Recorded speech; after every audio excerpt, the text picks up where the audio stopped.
Good afternoon, everyone. We are together for our Friday afternoon, Erev Shabbat, Henry and Lisa Manusheri Parsha Shir with Rabbi Akiva Zweig, Rosh Yeshiva at the Talmudic University of Florida. Today, the rabbi is going to be discussing Parshas Eikev, and the topics will be bringing the dead to life, seeing is not believing, and HaShem is messaging us. The month of Av is sponsored by Jaime and Donna Gutman in honor of the entire Zweig family and in appreciation for their dedication to our local and national Jewish community and their dissemination of authentic Torah learning. This week's class is also dedicated for Refu'ah Sh'leima, for Yehoshua Yisrael ben Sima, and all cholei Yisrael. May they have a quick and complete refuah. Without further ado, Rabbi Akiva Zweig.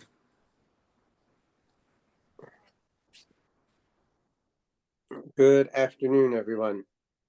So we are here today to discuss Parshas Eikev, and it's always a joy. Very much looking forward to discussing the Parsha. And we did mention a Refu'ah Sh'leima that we very much have in mind, and among all cholei Yisrael, as was mentioned. And where I'd like to begin is with this notion of bringing the dead back to life. So this is one of the basic tenets of Judaism, that there will be a resurrection of the dead. And there are various hints in the Torah to this effect. We have one in Parshas Va'era, we have several in prophets. The one from this week's Parsha is towards the end of the paragraph of the second paragraph of Shema that we call the V'haya paragraph. And over there, the Torah specifically says, in order that your days should increase, this is chapter 11, sentence 21, in order that your days should increase and the days of your children on the ground that was sworn, that HaShem swore to your fathers to give to them, like the days of the heaven over the earth. That's the last sentence of the second paragraph of Shema. And to, relevant and bear in mind is that we wear this in our tefillin, we wear this, we put this on the mezuzah of our homes and on the doorposts. So this is obviously, part of the Shema, very, very important.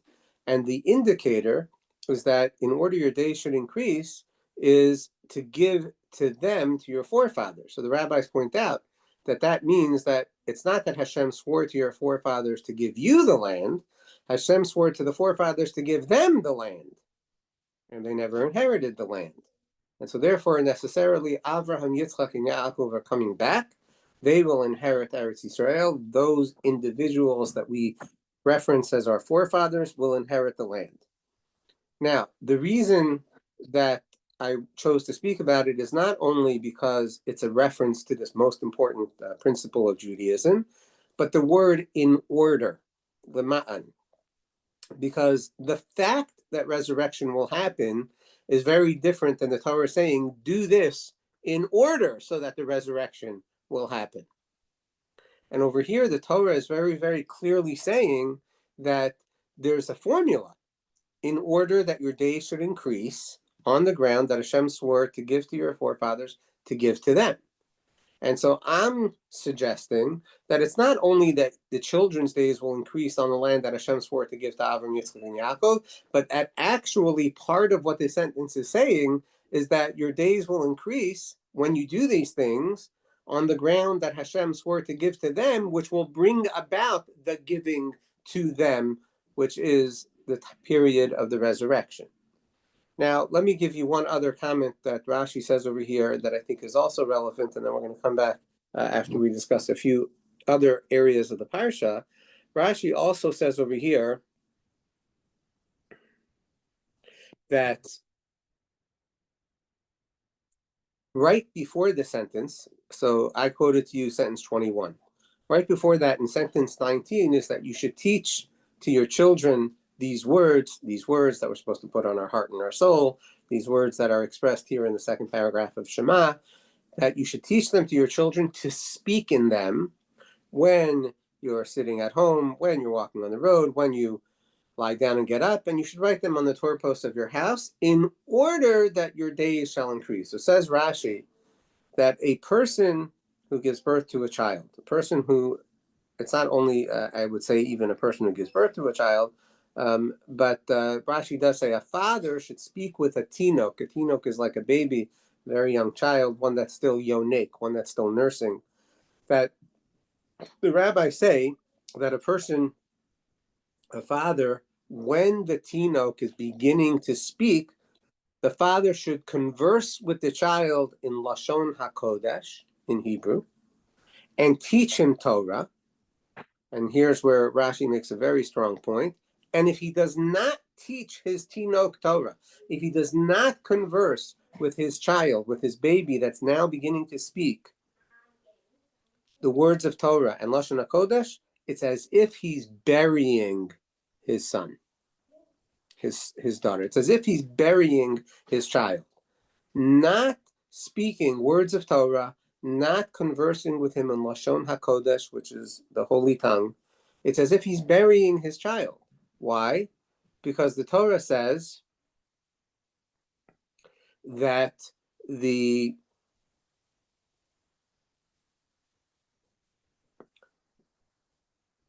commandment to put these words on our heart is also to teach them to the children, and specifically, as Rashi is understanding, to speak to them, to the children, to teach them to the children when they begin to speak, in order that your days shall increase. And if you don't do that, then the days will not increase. And Rashi sets up a Talmudic principle that the Torah is always learned in implication. If the Torah says something positive, you can infer the negative. If the Torah says something negative, you can infer the positive. And over here, the Torah says something positive. Speak to them, teach them, which means teach them the Torah, converse with them in Lashon HaKodesh, speak to them, that you teach them so that they should be able to speak in them, which means they have to be able to speak the words of the Torah. Your children, even your youngest children, have to speak the words of the Torah. And I guess part of how you teach them to speak is to speak them the Lashon HaKodesh in order that they should live. Means if you don't do that, God forbid, it's like burying them because they're going to die. So it's a very, very strong language. So all of this is very interesting in that it's wrapped up with this idea of the resurrection of the dead. So that's why I wanted to talk today about bringing the dead to life. So that's point number one. Now let's look a little bit earlier in the Parsha. Give me 1 second. Yeah.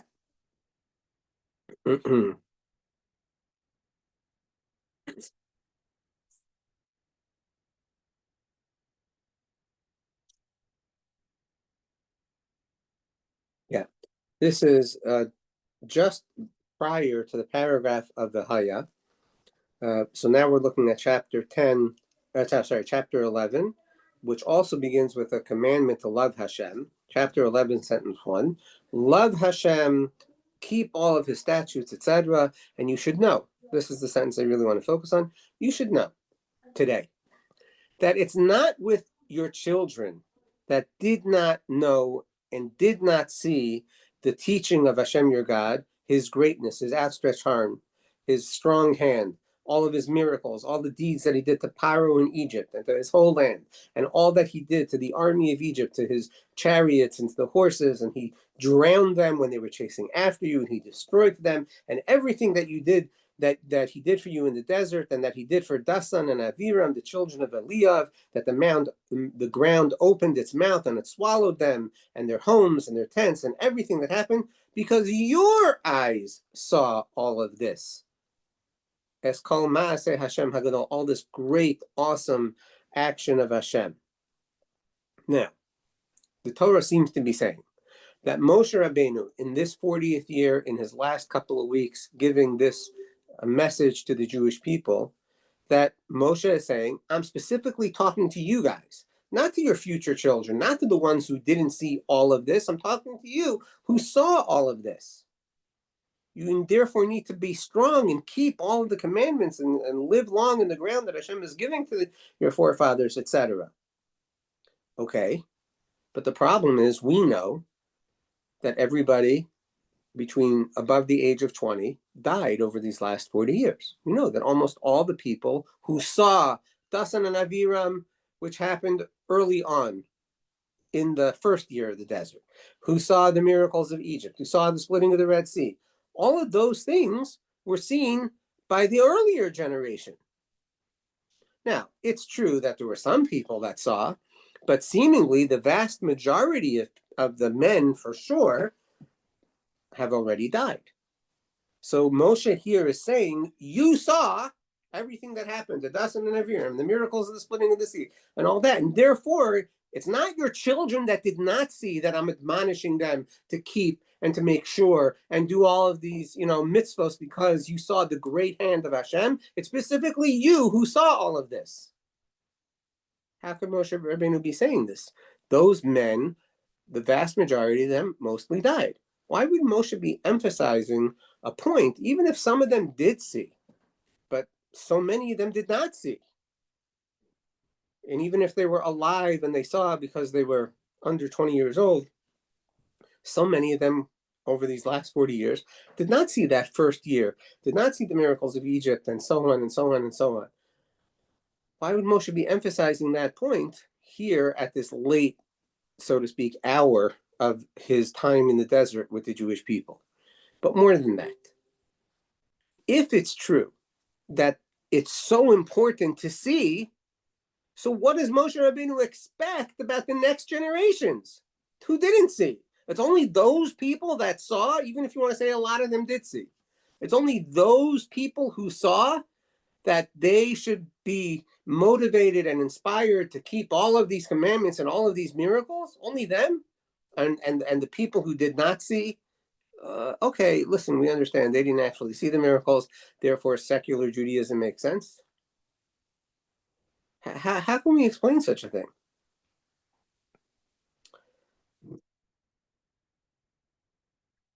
So this emphasis is very difficult to understand. What about, the people who so many of them died and not that many of them saw? And even if they did see, what about the next generations that did not see? And what's the long-term message here for us as a Jewish people? If it's so important to see, what are we supposed to be doing today? So with this, I would really like to begin what I think is a very important two-pronged idea. And hopefully, this will help us be a little bit better equipped for what we're doing nowadays. The Torah is here saying that seeing is really, really important. But on the other hand, we're not ones who saw. And by the way, the Torah does this earlier by Mount Sinai. When HaShem says, not Moshe in that case, HaShem is saying, you saw that I spoke to you from the heavens, right? And Rashi even over there says, so important. Let me just quote you that Rashi. This is back in Parshas Yisrael. Rashi says, and it bothered me, this question, for years and years. You saw that I spoke to you from the mountain, from the heavens. Sorry, I'm just getting the Rashi. One moment. Hashem specifically told Moshe to tell the people, you saw, because, says Rashi, this is chapter 20, sentence 19 in Shemos, there's a difference between what a person sees and what other people tell him. Because what other people tell him, sometimes a person's heart, is pushing away from having emunah in that, having trust in that. And you saw it because you saw directly. So again, we're back to the question, okay, the people who were at Sinai saw, but what about the other ones of us that did not see? And so what I would like to suggest that the Torah is really telling us here, and a major message in the Shema, is first of all, we don't enough internalize what is happening when it's happening. Even as things are happening, we don't internalize it enough. So whether it's, we've spoken about this a lot over the last several months, whether it's internalizing the miracle that happened now with the Jewish people vis-a-vis their enemies, Hezbollah, Iran, et cetera, right? The miracle, you still hear every other day, the Houthis sent one missile and it was intercepted. We're not appreciating enough the unbelievable miracle that has happened, that the Jewish people have accomplished with the help of HaShem in largely keeping their enemies at bay, and even more than that, even diminishing their enemies to a great extent. So we're experiencing it, but we're not necessarily appreciating it enough. And that's number one. And number two, what the Torah is telling us here is that when you do know something and when you do see something on your own, that's when you have to make sure that you are very much not only internalizing it, but keeping it on your mind and sharing it with others.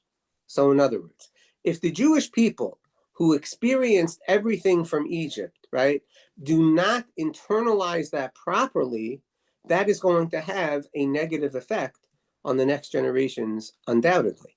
Right? Since the natural way of being is that we don't appreciate enough, if the ones who really did experience it are not internalizing it and not appreciating it and not articulating it and not imprinting it onto their minds enough, for sure the rest of the next generations will not be doing that, right? So what Moshe Rabbeinu was telling them here, and I mentioned it's two-pronged, so just give me 1 second to explain the second step. First step is you need to appreciate what's happening when it's happening and fully internalize it and fully get to knowing. And this is what I'm calling seeing is not believing. And that's why over here it says your eye saw and you know.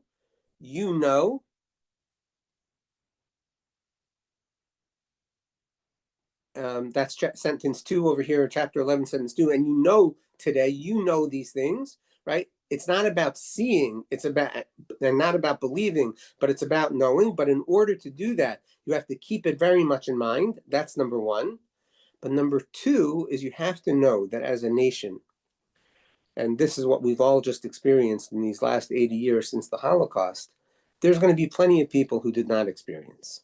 That's true. There are plenty of Jews who already died in the desert, that they're no longer around, and the new Jews that are born did not see what happened to Dasan and Aviram. They did not see the ground opening. They did not see the miracles of the Red Sea. They did not see the 10 plagues. There's going to be plenty of Jews.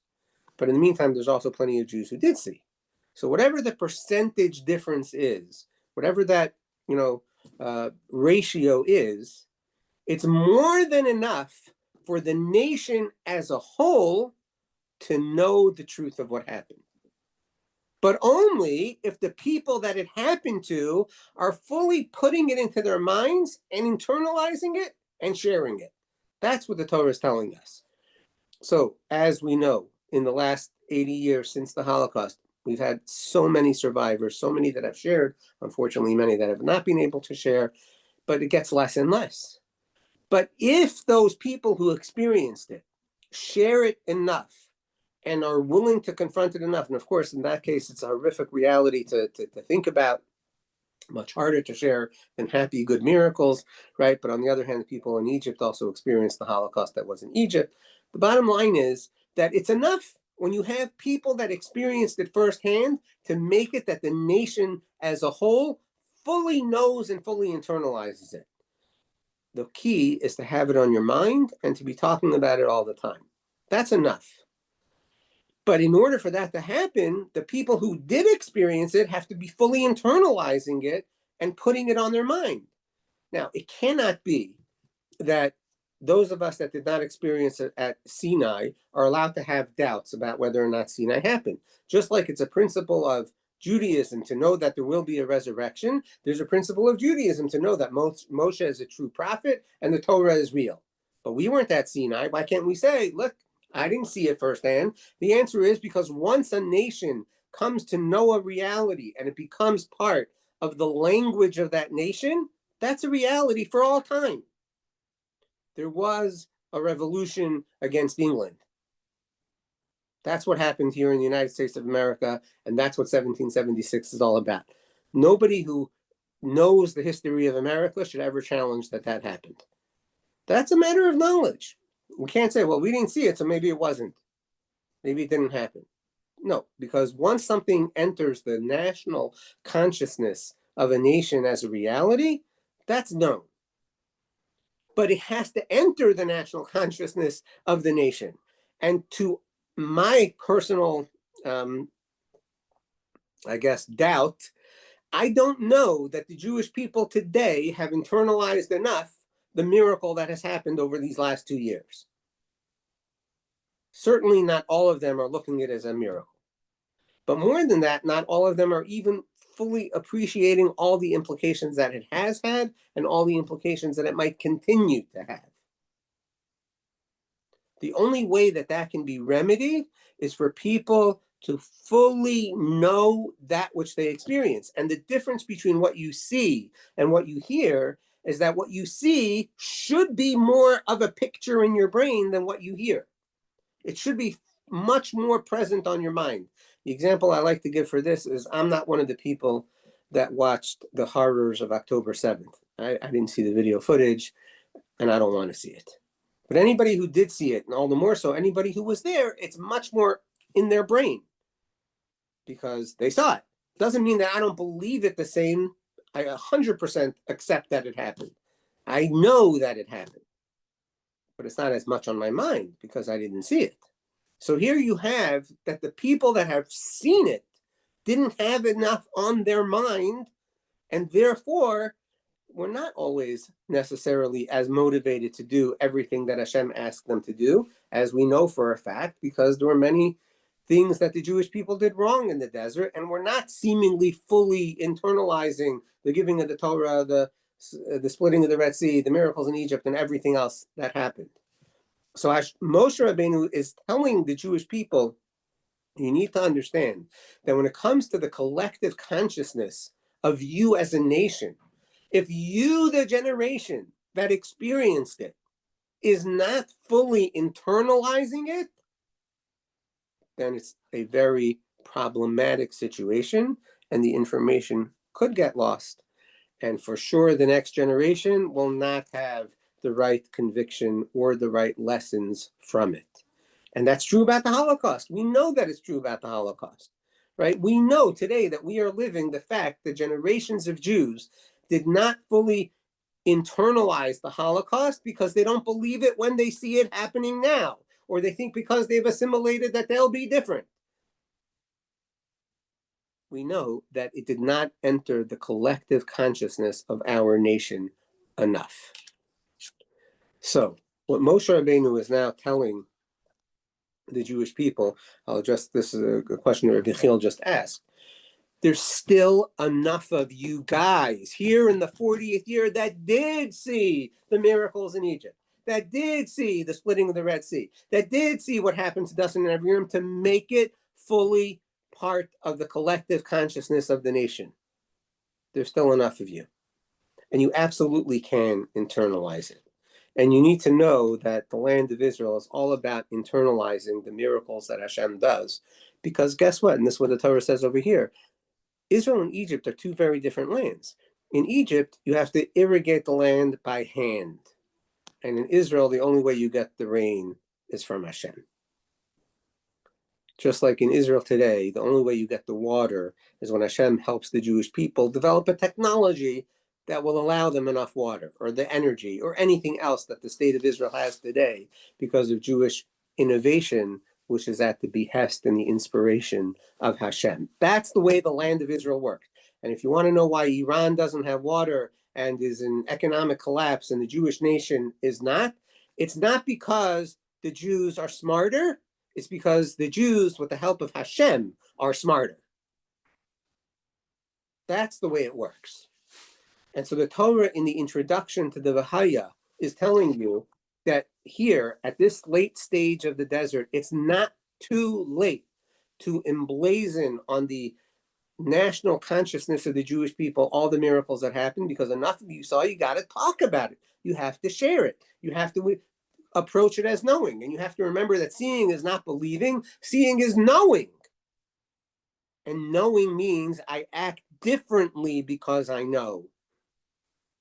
That's what knowing is. A person who believes in God is very different than a person who knows that there's a God, because a person who believes in God, well, like I once asked a group of women, do you believe in God? And some of them said, well, it depends on the day. Depends on the day, sometimes yes and sometimes no. That's believing. But in order to know that there's a God, you have to take what you see and make sure that you burn it into your mind and act differently because of it. That's how we will be able to live long on the land that Hashem has sworn to give to our fathers, because this land completely depends on taking what we see to what we know and sharing that reality with each other. So then the end of the Shema is telling us, before I get to that, I suggest that the reason that the Torah teaches us is this is not only for the nation then. I'm going to suggest that this is for every generation of Jews. Every generation of Jews has to understand that Hashem is working with them.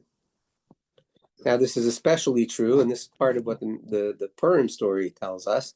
This is especially true when the Jewish people go to bat and put their lives on the line for the sake of the Jewish people, just like Mordechai and Esther. And for sure, as Rabbi Chil is pointing out, every year, the night of the Seder, this is what we need to be, telling our children. But I'm saying on a more contemporary level, the current events that happen to Jewish people throughout history, God is guiding. God is always behind the scenes, orchestrating, helping the Jews. But the Jews need to take action like Mordechai and Esther took action in the Purim story. So part of the message here in Sefer Devarim is not only for the Jews of that generation, but it's for us today.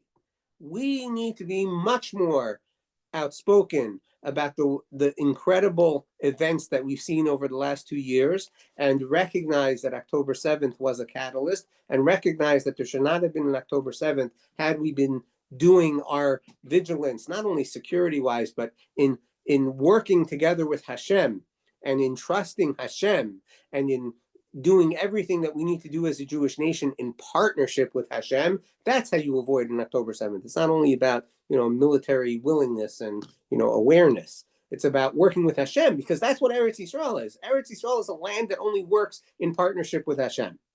That's what the land is. And so that's a message to us. And the message to us is that Hashem is messaging us now, right now, with everything that's happened. I only talked about, the miracle since October 7th of, Israel. What about, everything that has happened as Donald Trump has become a president, right? And we're hoping that it all turns out well. And I'm not saying that there isn't anything controversial. But what I am saying is, in terms of the landscape of what's happening for the state of Israel, for the Jewish people, both outside. I mean, just the fact that you have colleges that are openly admitting that they failed in protecting Jews, right? And that they have been on the wrong side of this anti-Semitism equation. That's amazing. What's going to happen after the next election? I have no idea. But you have to know that it's happening now, that Hashem is working with us. And we have to be asking ourselves, what's our part in the partnership? Well, part of it is sharing Har Sinai. Part of it is actually learning the Torah. And part of it is that when our children are babies and they're learning to speak, we teach them the words of the Torah, because there is nothing that we can do better as a Jewish people than to speak the truths of the Torah, and to make sure that from day one, our children are immersed in the language of the Torah. It is the most perfect language, Lashon HaKodesh, and it is the language of all truth, and it is what the world needs. It's what we need, and it's what the world needs, and that's the only way to get the resurrection. In order to get to the resurrection, we have to be making sure that we're speaking the words of the Torah, that we're well-versed, that we teach them to our children, and that the children from the youngest ages, that's what they talk about. Ask yourselves the following question. What do most of our conversations as a family consist of? What are the topics of conversation? And if a very large percentage is not Torah, the truths of the Torah, and everything that comes from the truths of the Torah, we're not going to get to resurrection. In order to get to resurrection, in order to live on the land that Hashem has sworn to give to our fathers with long days, we have to be internalizing deeply that the words of the Torah are the most important words for us to be immersed in on our minds, conversing about, teaching to our families and to the rest of the world. That's the only way to get there. So everybody talks about Mashiach coming. Everybody wants that. Everybody wants to get to the next stage, right? Let's get past all this bad stuff and all this punishment and all this suffering and everything else. The only way to get there is what the Parshios of Shema tell us, and specifically the end of Parshas V'haya. It's all about these words. Put these words on your heart and soul. Teach these words to your children. Do it when you're going to sleep, when you wake up, when you are out and about, every second of the day. Do all of this all of the time. What's this all of the time? Speaking the words of the Torah. And most importantly, if you want to give your children life, it's to make sure that they are well versed in speaking it. Because the bottom line is, the most important human creativity, the most important human action is speaking truth. Because that carries the most weight. That's what changes the world. And the most powerful truths that can be spoken, the most relevant, the most innovative, the most applicable, the most important, whatever word you want to use, it's always going to go with the words of the Torah. So whether that's, guys, marriage is really good, which is something that the whole world is, crazy about, meaning they have no idea. They don't understand. Marriage is really good. That can change the world, right? A guy is a guy and a girl is a girl. That also, right? All of these truths, the fact that we have to be able to speak them so much means we haven't been speaking them enough until now. That's really what's happened. We have let the world go crazy. So just like people can forget about the Holocaust, people can deny the Holocaust, Jews can deny the Holocaust because it hasn't been internalized and burnt into the collective consciousness enough. For sure, that's true about the truths of the Torah. For sure, that's true. And so the Torah is telling you very, very clearly, beginning here in chapter 11, loving HaShem properly and keeping all of his laws depends on you as a nation internalizing the realities that are happening from Mount Sinai, Egypt, till today, and making sure that they're completely on your minds, because that's your partnership with HaShem, is to have that on your mind and then to share it with others. And of course, the words of the Torah are going to give us the most, greatest, formula for truth and how to speak it and how to make it relevant and how to figure out the problems, how to solve them. That's what the Torah here is emphasizing. So I really think that it's not far-fetched to say that we have been getting a message from HaShem over these last 2 years, and we have to not be so obtuse as to not properly focus on it. I know many of us here on this call were not only aware of it, and we still do talk about it some, and we pass around messages, soldiers and ideas and, all these things, the greatness of the Jewish people. It's all true. That's good, but it's not enough. Our families do not yet know enough the miracle that is happening, that has been happening. We have to do much better. Our families do not yet know enough from us, from me, from everyone, the importance of making sure that what we're primarily dealing with is the words of the Torah. And I know this because, again, all you need to do is just assess what are most of your conversations about. And if it's not primarily about the truths of the Torah, we are failing. And as Rashi tells us, when it comes to our youngest children especially, instead of giving them life, we're, God forbid, doing the opposite.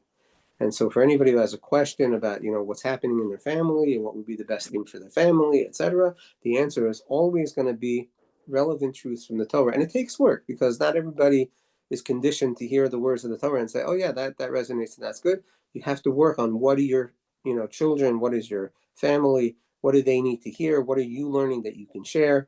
And I know I spoke about this a little bit last week also, but, the Torah is really emphasizing it here, not only that it's important, but that it brings life, and God willing, it even brings the resurrection. And we have to deeply internalize we've been given a message here from HaShem in these last 2 years. We as a Jewish nation, we have to make sure that we're fully internalizing it, just like Moshe Rabbeinu was admonishing to the people of that generation. In a couple of years, there are going to be people that are born after October 7th, that you're having conversations with, right? And it can't be that they have any doubts, right? And it will happen if we don't continue to talk about it and talk about all the miracles that have happened from it. Let me just deal with so yeah, okay, you know what, all right, maybe we'll talk about that after. Okay, let's go to questions and comments.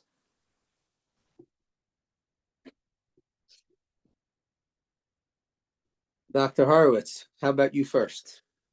Thank you. I think the Moshe Rabbeinu's message, we're only talking about half the message. The message is all these miracles all around us that, and the other half of it, which helps be Malon Zakus, and some people don't get it, is that even though we don't necessarily deserve it, that there are a lot of miracles Hashem does for us, and and even though we don't really deserve it because He loves us so much, and that leads to some people thinking, well, if we don't deserve it, it shouldn't have happened, and we shouldn't think of ourselves as better than people who who maybe don't have such obvious miracles, although I'm sure they're getting miracles too. But the whole mindset is not just that Hashem it loves us, gives us miracles, but even when we don't deserve these miracles, even the generation of Midbar, all these people died in Egypt, and we got out. What did we do better? Maybe we didn't deserve it either. Maybe we should go back. Maybe it'll be safer. So are you asking a question or is it mostly a comment? I am throwing in a comment that would address some of the stuff that came up on the chat before. Then that may, I think, puts a whole when that hit me, it made what the Rebbe was saying this whole time come through a little differently. That the part of the national story is we're getting these miracles from Hashem, even though we don't necessarily deserve it. In fact, everything we have, did we deserve to I don't know, earn money? Did we deserve to get over a particular illness or accident? Everything happens. Do we deserve to have a nice marriage? Yeah. So I guess let me turn it into a question, right? How can we explain why miracles happen? No, meaning happen to whom as opposed to others. But I do think it's important to know that the most important thing to Hashem always is the collective Jewish nation. And the collective Jewish nation is always capable of receiving miracles, just like the rabbis tell us that when we have a tzibur, a collective Jewish prayer, we're guaranteed to get results. And so I think it's important to bear that in mind, that mostly what we're talking about here is the collective Jewish people, because that's what Hashem is invested in. That's the only reason Hashem speaks to Moshe Rabbeinu, as we've spoken about before. So I think that we should really bank on. In every generation, God cares about the fate of the collective Jewish nation. Dr. Patterson. Thank you, Rabbi. Once again, overwhelmingly profound. When my younger daughter, who's now late 30s, and she was about 4 years old, she asked me, and she was learning Hebrew, learning prayers, and she asked me, what does Adonai mean? I said, well, it's a Hebrew word that we use to refer to God. And she paused for a second and said, I thought every Hebrew word refers to God. Wow. Wow. So what happens when we teach our children is that we also learn something. Teaching requires listening, as you know. It's only by teaching our children can we internalize the Torah ourselves. We only have as much Torah as we teach. Torah means teaching, right? In the name of the Torah, there's a commandment to teach Torah. A commandment to internalize. And Shema, it is called the Shema, right? This, as in Na'aseh v'nishma. The Shema is not just hearing, but heeding, understanding, internalizing. It reminds me of, it's about knowing. You spoke of knowing God. When Levi Yitzhak, later Levi Yitzhak of Berdichev, was went to learn with the Maggid of Mezrich. He came home. His father asked him, "What did you learn in Mezrich?" He said, "I learned that God is in the world." And his father said, "Everybody knows that." He calls over the maidservant, asks her, "Is God in the world?" She says, "Yes." And Levi Yitzhak responded, "She says, but I know." To one who knows their God is in the world, the question of belief is unintelligible. What do you mean? Do you believe? It's kind of a nonsense question. So the Shema, the Tashma that opens many teachings is a way of opening your soul to what does not meet the eye. Sometimes just seeing, as we know, is not enough. Meaning lies in the invisible. HaShem is the invisible one. And what is most astounding to me in your remarks is the lema'an, in order that this is overwhelming and intimidating because it means. No, I was gonna go. Give me 1 second. 1 second. Let me just do the background. Sorry, that's Patterson. And just my last word. Just unmute yourself again, please. The lema'an, this is my last remark. The lema'an is so astounding because it suggests that, at least in some measure, the resurrection of the dead is in our hands. Right. Right? It's Right. like, who, me? Right. Yes, you. I'm asking, Ayeka, where are you? So this is a very powerful, as always, and I'm deeply grateful. And thank you so much. Thank you. Yeah, I really enjoyed that. Thank you so much, Dr. Patterson. Yeah, excellent. I don't know, Aaron Yehuda, do you want to take over? Yes, I see a lot of comments in the chat. Okay, yeah. So Rabbi Chiel, I think we spoke about, and yes, I agree with Ari's response that it's especially true when there's a vanishing eyewitnesses that we need to emphasize that everybody knows. Ari, would you mind explaining your point about the national identity? I guess what I'm wondering is this like a intellectual, historical argument? Is this like we're saying that we know things based on, we know historically looking into the past and based on the eyewitnesses or a certain amount of witnesses? Meaning, are we saying that this is kind of like a Kuzari kind of evidence to what our ancestor went through? I think if you go down that path and then, it becomes like more of a debate kind of thing. And if you're thinking of it more in terms of, okay, is this a question of who we are as a people and the narratives of our ancestors shape us? So is it just an intellectual point, or is it more than that, is my question. Yeah, I think it's both. Yeah, I think it's an intellectual and much more than that. I think that every person is shaped much more by what they know than what they believe, and much more by what they speak about than only what they know. So this is much more, in my opinion, not just about knowing that Egypt happened, knowing that Har Sinai happened. It's much more about living with the conviction of it and acting because of those things in a way that will facilitate the purpose of those things. Is it also that this is who we are as a nation? Meaning, a lot of times we have the term kares, and if a person doesn't believe certain tenets of our faith, so one way to understand it would be that if you're not believing in these things, there's a consequence or even a punishment as a result of believing the wrong thing. Or is it more that when you don't believe in these particular tenets, you have kind of removed yourself from the national identity? So there's certain ideas and narratives that make us who we are as a people. Yeah, so that's that's another very deep point. Right. One thing is an individual, and the other thing is the identity of the overall nation. Correct.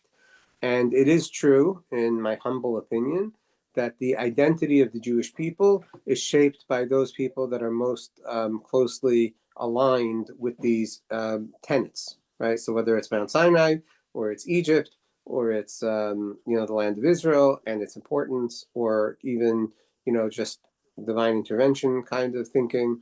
Yes, those people, those Jews that accept all of that are much more the true identity of the Jewish nation. And it is true that a person could be separating themselves from that.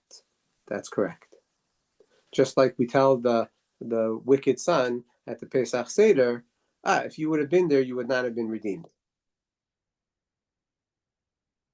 Right? That's a removal to some extent. But what do those of us that weren't there, what is our responsibility? Who were not where? Those of us that did not witness Har Sinai ourselves. So first responsibility is to live with the conviction that it happened, because that is the part of the Jewish identity, right?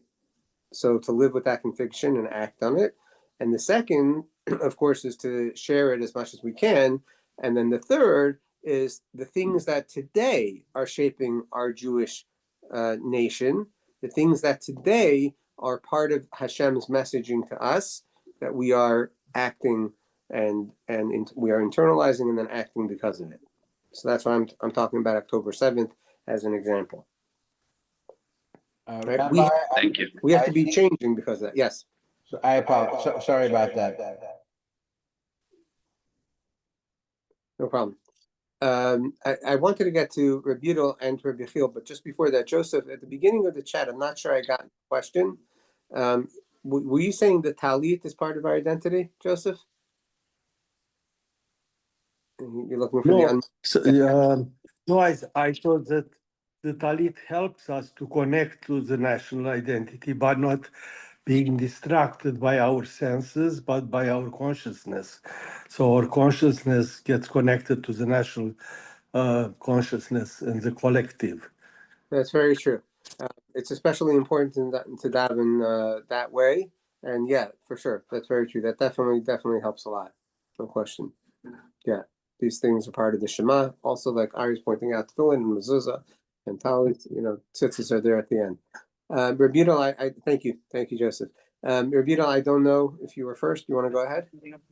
I just want to say that it's 100% true, the miracles we see.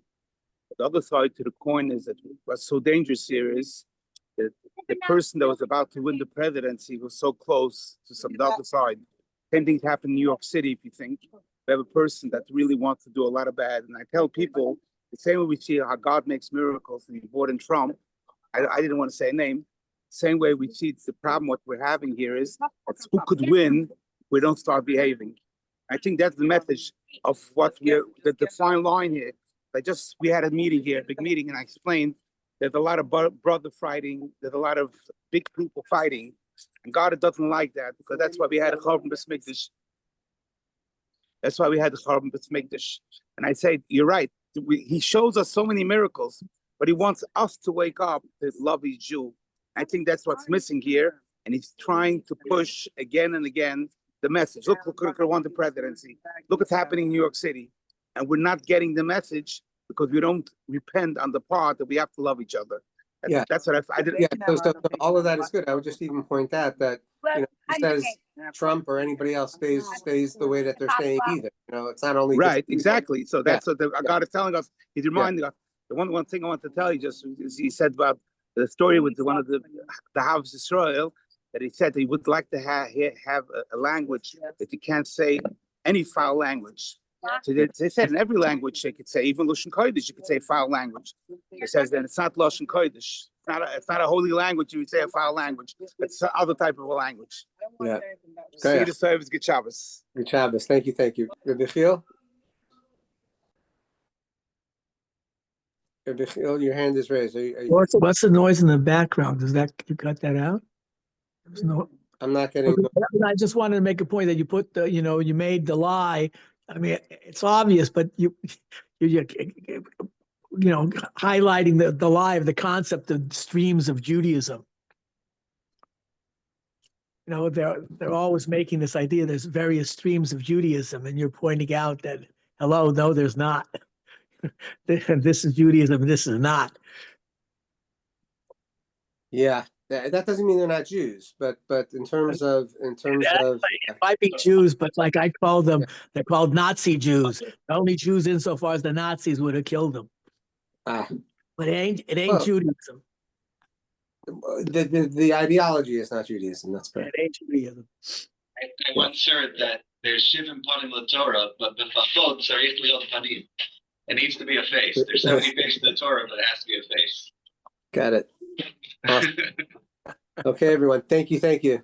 Are we having the meeting at 4? I cannot today. Okay. I cannot. Thank you, Ben. Okay. Shabbos, everyone. Henry, so good to see you. Shabbos. Shabbos, everyone. Shabbos. Are you in Florida at least? David, what's that? Are you at least in Florida? No, I am not.